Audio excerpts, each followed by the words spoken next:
All right, all right. We should be live, hopefully.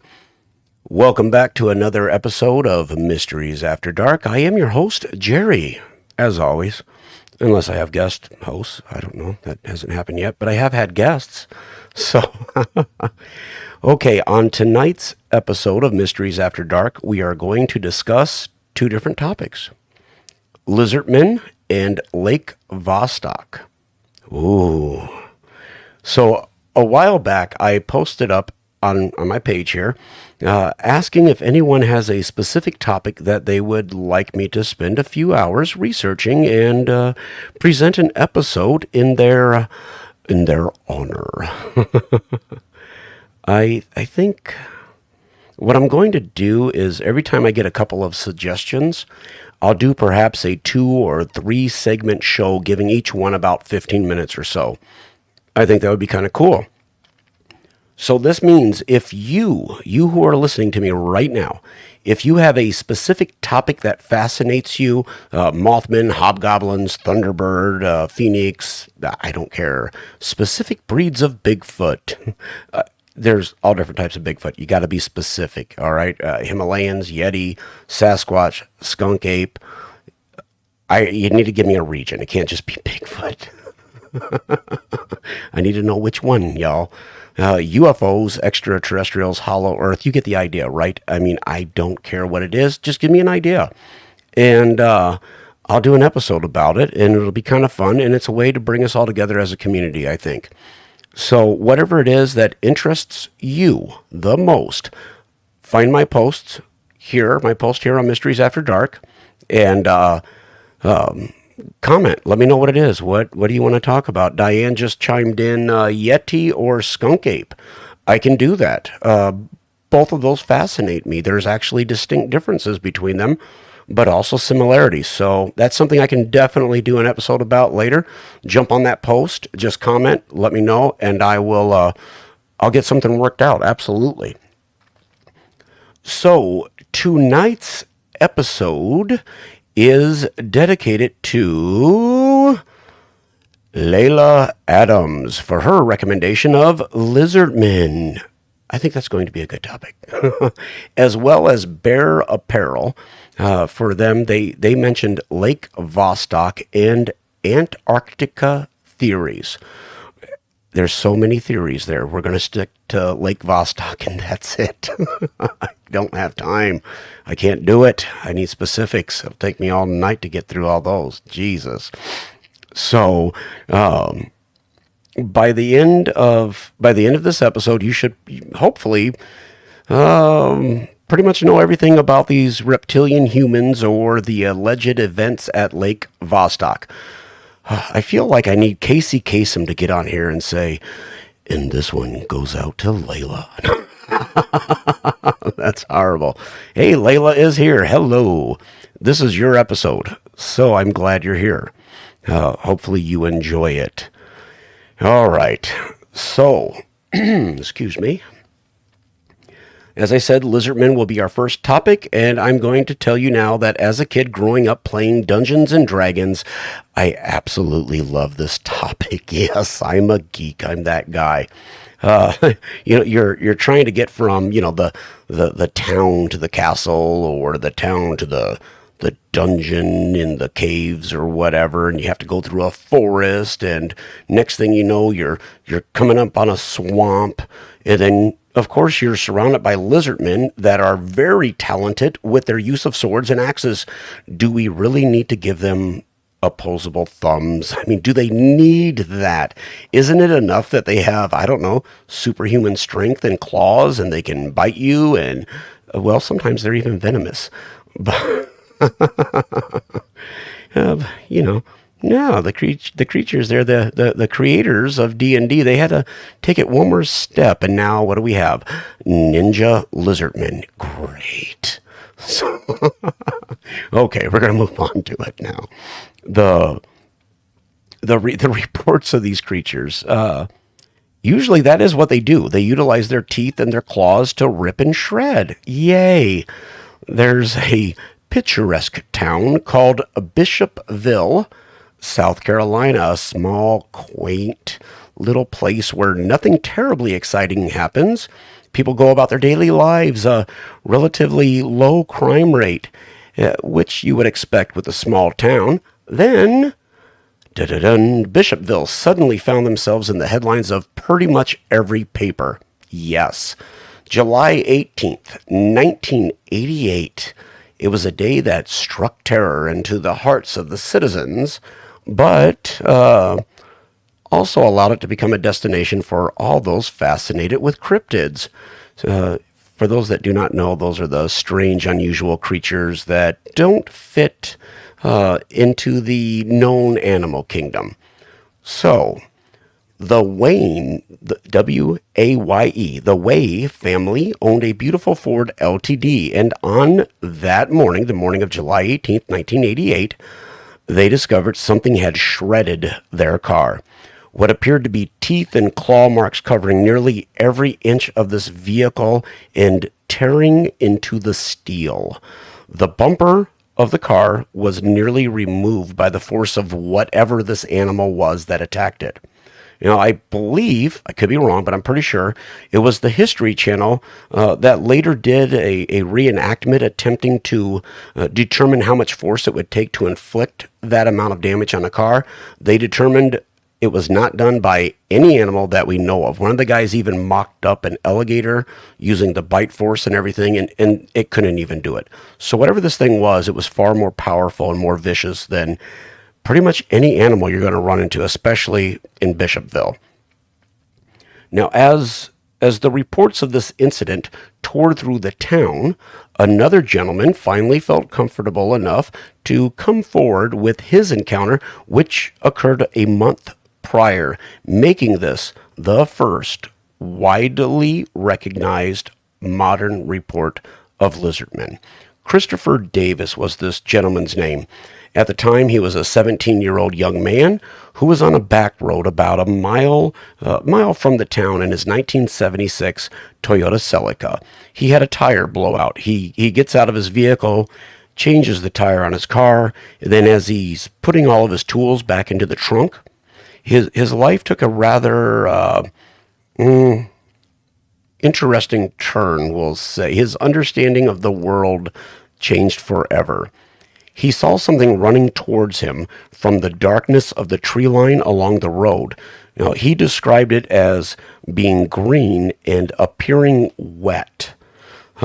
He estimated that the height of this creature would be about 7 feet, and its eyes were glowing red because, hey, why can't, it get any creepier? And with the red eye shine, it makes me think that's exactly what we're talking about. Maybe it wasn't glowing. Maybe it was eye shine, something you see with cats, dogs, deer, coyotes. When the light hits their eyes just right, you see that reflection. I think that's a valid possibility.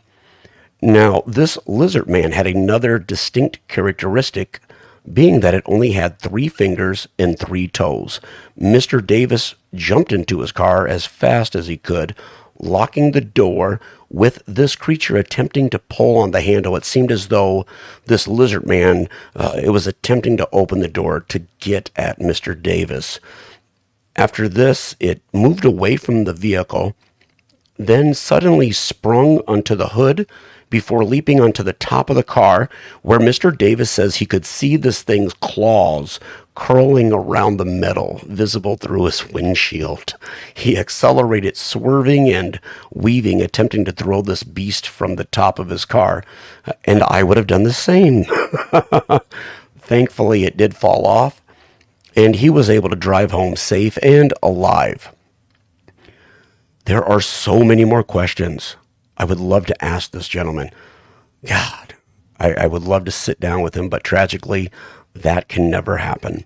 In 2009, Mr. Davis was unfortunately murdered in his own home at the age of only 37. The events that played out in the 1980s with reports of this creature would have faded into obscurity. Yes, there were other people that came forward with reports about this reptilian human, but for the most part, it had pretty much disappeared by the 1990s. And then suddenly, a new report, along with a picture, once again captured headlines in 2015.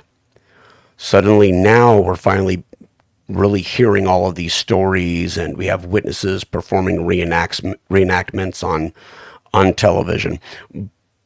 But I want to mention something. The Bishopville Lizardmen, it's not alone. We also have the Loveland Frogmen or Loveland Lizardmen. Uh, frog, lizard. Hey, who knows?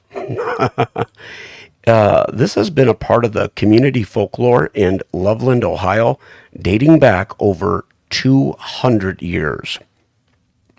Now, reports of this creature, it's not as tall as the Bishopville beast, measuring in at only 4 or 5 feet in height, but the descriptions in many ways, they're frighteningly similar. In 1972, the Frogman stepped out of folklore and into reality. This was the first documented encounter that was taken seriously, despite this creature being witnessed 2 decades earlier in 1955 by a salesman who witnessed the Frogman meandering by the side of the road as he passed it in his car. And what I always find interesting about any of these reports where it's cryptids or something unusual, it's how conveniently they get explained away. So you see, there was an officer named Ray Shockey, local police officer. He saw this animal and reported that it was crouching almost as a frog would. You know what? Let me mention something real quick. Before this, he was always referred to as the Lizardman. It was the crouching that he described as being frog-like when they began referring to it as Frogman. But up until then, it was not a frog, it was a lizard. Okay? That's all I want to say. So he reported crouching as almost a frog would, and then stood up on 2 legs, went towards a guardrail, and then climbed over it. Let me state right now, and you will understand why in a moment. I just want to say that a tailless iguana does not crouch like a frog and then stand up and walk on 2 legs, head over to a guardrail, and steps over it. I want to say that right now, and there's a very good reason. It's because another officer, a couple of weeks later, shot an iguana without a tail. He showed it to Officer Shockey, and they both agreed, well, that must have been what it was. I have a serious issue with an iguana being the culprit here, guys. Aside from its, I don't know, morphology, I don't know of any iguanas that can live for, 200 years. The average lifespan of an iguana in captivity, best case scenario, 12 to 15 years. And in the wild, they usually don't make it past 10 years of age. Most of them dying between 5 and 8 years old, these iguanas. So how, pray tell, do we have the same creature in 1955 being witnessed, 17 years later? Apparently still without its tail, even though iguana tails grow back. So, I don't know. Why, here's another question. Why is it that after this iguana was shot by this police officer, stories of the Frogman or the Lizardman was still being reported? The police officers were still going out and finding evidence and finding tracks of something unusual. They were still filing police reports and taking reports on behalf of witnesses. I don't think it was an iguana, guys. Aside from literally hundreds of reports spanning hundreds of years here in America. And by the way, that's excluding Native American folklore dating back thousands of years. We also have reports out of Europe and Asia dating back tens of thousands of years with cave paintings. But we're always given a rational explanation. Isn't that great? I don't know about you, but I'm always happy when academia, when the officials come out and, let us common folk know how to think. Isn't that kind? It's simply, it's misidentification. It's people's imagination. It's anything and everything except, something that would not fit inside their little box. It has to be something they know about. But at least we do have one scientist, and his career was destroyed for it. Oh, Lord, when will you guys learn you can't talk about it? We had one scientist that proposed a fascinating idea. Are you ready? Dinosauroid, or sapient dinosaur. His argument is quite compelling. In 1982, Dale Russell, a paleontologist and an archaeologist, not a quack, this guy knows what he's talking about. He proposed this fascinating hypothesis that dinosaurs had not died out, at least not all of them. Okay, some of the smaller ones were able to survive the mass extinction and lived on, becoming an integral part of our reptilian mythology. Some even say that they are the cause of the aliens in the craft in the skies that people report. Now, before we rule out the possibility of such creatures, I feel compelled to remind everyone of something called the Bondo mystery ape, sometimes referred to as the Billy ape or the lion killers. These creatures were nothing more than folklore.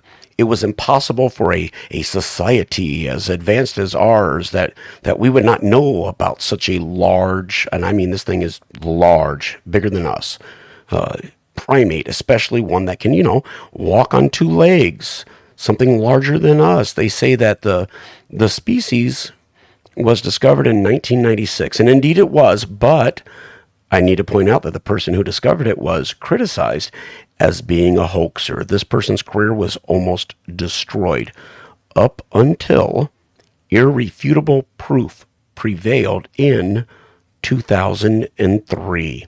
Isn't it fascinating how when a person discovers a creature or reports a creature that academia doesn't accept, they are discredited until the evidence becomes utterly overwhelming? Just something to think about. So is it possible that these humanoid reptilians could be living amongst us, hiding in the swamps and in the backcountry? Well, that's for you to decide. I provided you with all the information I can find, but let me ask you this, because I always like to have story time. What if they are real? Imagine the terror you would feel if you were to come face to face with such a creature. I don't know, let's say you're heading back home from perhaps a late night out with friends, or you're working late in the office. And as you're traveling down that old lonely road with sparse streetlights spaced hundreds of feet apart, you feel your car begin to chug as it's breaking down, stranding you on the side of the road. You take your cell phone and maybe, I don't know, call your spouse or a friend or a tow truck to come and help. But then you get out of your car to go open the hood and see if perhaps you can fix what is wrong. And as you're out there in the darkness, all alone, you hear a branch snap in the distance. As you look down that long, dark road, you see something, some creature you cannot properly describe with words running towards you. As it passes each light pole, you notice the reflection, the glow from its eyes. Suddenly, you realize that you have been standing there in shock, unable to move. Quickly, you run towards the handle of your car door, your only hope of salvation, but you've waited too long. This creature is upon you, and the last thing you see is its claws and teeth. Moral of the story: guys, don't get out of your car. Just phone it in, okay? Oh, that was great. Oh, we got somebody posted, I wonder the government knows about all these creatures, and they just say it's not real, just like they did. But yeah, that's probably what they do. They probably want to study them and not let us know about it. So, and that's a question from Layla. She is the fine young lady that brought us this segment. And now a message from our sponsors. Wait, what? I don't have sponsors? No? Okay. I don't have sponsors. And now on to Lake Vostok. How was that? So, This segment goes out to Bear Apparel. And FYI, Bear Apparel, they do merch and they come up with really awesome designs, which is what you're looking at right now if you're watching me live on Facebook. Seth over at Bear Apparel put that together for me. So thank you, Seth. So without further ado, let's talk about Antarctica's Lake Vostok. Yes, we're going to get some science in here too, guys. It is a giant body of water buried beneath almost 2.5 miles of ice. Since Lake Vostok's confirmed discovery in 1993, the scientific community has been asking itself what creatures could be lurking in these dark, deep waters, cut off from the rest of the world. They believe it has been separated from the influences of the environment for millions of years, which could give rise to undiscovered creatures or, more tantalizingly, living fossils. Creatures that died out in the rest of the world, they could still be alive and thriving in this petri dish of isolation.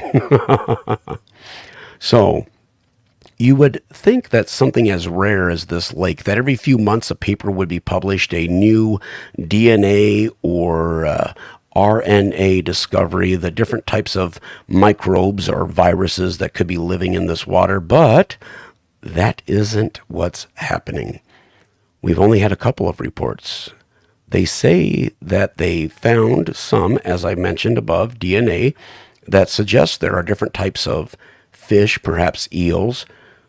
We do have bacteria and microscopic organisms that were discovered, but for whatever reason, they don't seem terribly interested in learning more about what this lake, or actually, perhaps I should say, disclosing what they find in this lake, if you know what I mean. And there could be a very good reason for this. I should mention that the Russian scientists denied others access to all of their data, and more alarming is the fact that they quickly and permanently sealed this borehole. So they bored a hole, 5G I believe it was called, all the way down to this lake.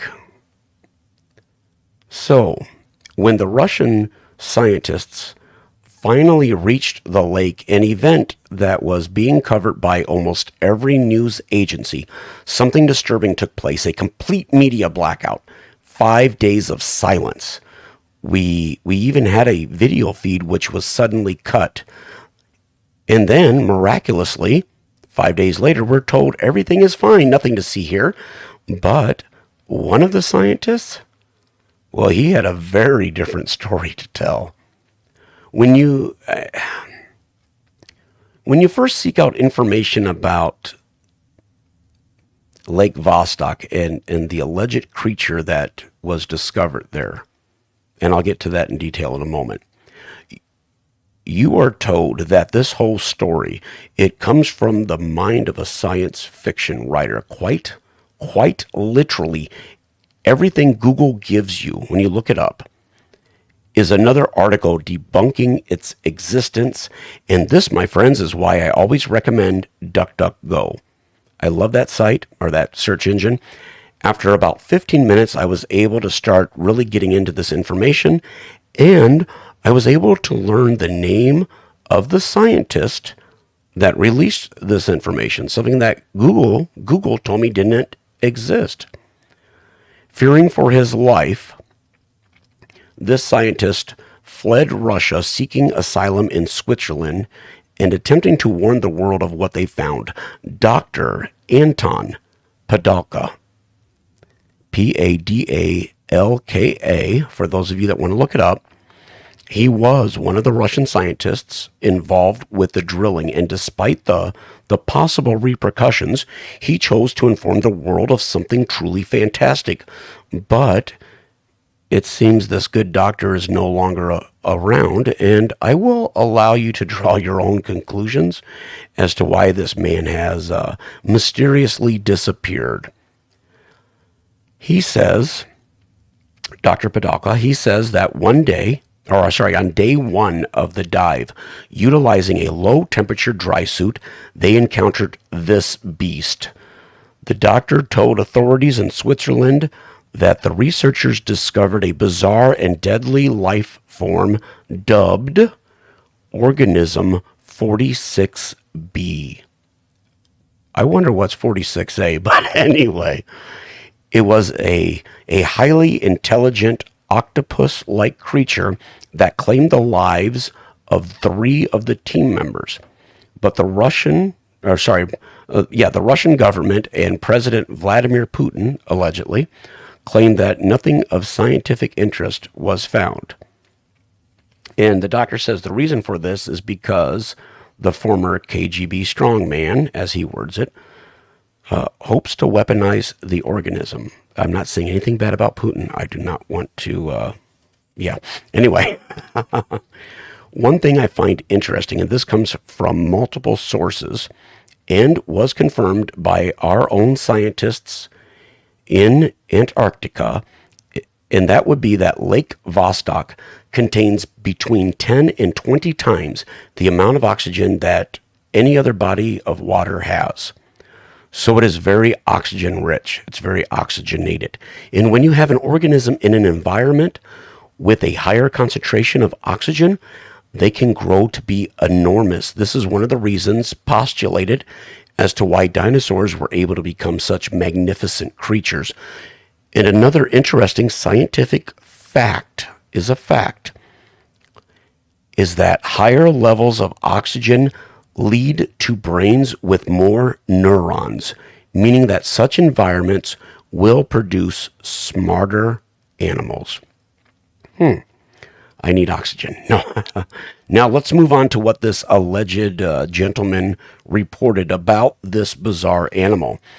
And this is what he said, verbatim. It disabled our radio, which we later learned to our alarm was intentional. So this thing is not dumb. Although this creature has 14 arms instead of the usual 8, meaning as an octopus would have, it kills in a manner similar to an ordinary octopus, seizing its prey, injecting it with paralyzing saliva, then dismembering it into small pieces with its beak.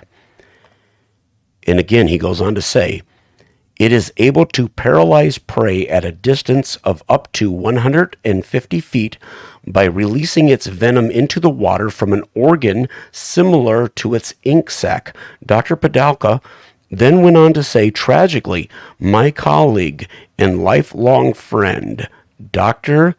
Vindogradov, was killed this way. He tread water, so he was treading water, wearing a blissful smile as the organism approached him. We watched helplessly as it used its arms to tear off his head. He said it was almost as though the creature hypnotized his friend. And I think it's worth reporting that there are animals within the natural world that utilize similar techniques, flashing lights or infrasound, causing their victim to become complacent, allowing for an easier meal. They don't drive the Taco Bell. No. The 33-foot-long man-eater also boasts extraordinary camouflage that helped it stalk the researchers. So this thing went after them. This animal is reportedly incredibly intelligent. It's able to adapt to the tactics that were being utilized by these researchers to capture it, actively hunting these men and even camouflaging itself, which an octopus does, but this thing did it in such a manner as to lure these men out where they could be easily attacked. Another team was able to capture this unique cephalopod. There, I feel good calling it this, a cephalopod. But this all sounds like a science fiction horror story, doesn't it? I think we can all agree on that. 33-foot, 14-armed octopi, hell-bent on destroying any intruders, something that almost reminds me of, and I love making movie references, so I'm sorry, but the way it could camouflage. One report is that it almost made itself look like another diver to lure out the other men. It reminds me of a movie, Mimic, in some ways, but in many other ways, it reminds me of a movie titled Europa Report. If you have not seen that movie, I strongly urge you to do so. And here's something else to consider. Europa is an icy world. It's a moon. But beneath that icy shell hides a warm water planet. And there's a very real chance that we will find strange and unusual creatures on that world. And some of them will be reminiscent of what we find here on Earth. We've actually had people within the scientific community propose the hypothesis that octopi and squid, essentially cephalopods, they are not from this planet, that they are foreign, or that they are alien to our world, and that they did not originate here. And if that's true, because their DNA is very bizarre, and if that's true, then whatever brought those seeds of these cephalopods to this planet very well could have done the same thing with Europa. Just something to think about. And there's one last bit of information I want to leave you with. Are you ready? The incident that allegedly took place at Lake Vostok occurred January 29th, 2012. The idea for the movie Europa Report surfaced February 11th, 2012. The creature in Europa Report shares some startling similarities with the creature claimed to inhabit Lake Vostok. Now, we always hear about disinformation campaigns, and we know for a fact they occur because we have the released documents from the CIA confirming that they have repeatedly engaged in disinformation campaigns. That's not a conspiracy theory. They've done it. And I would like to propose an idea.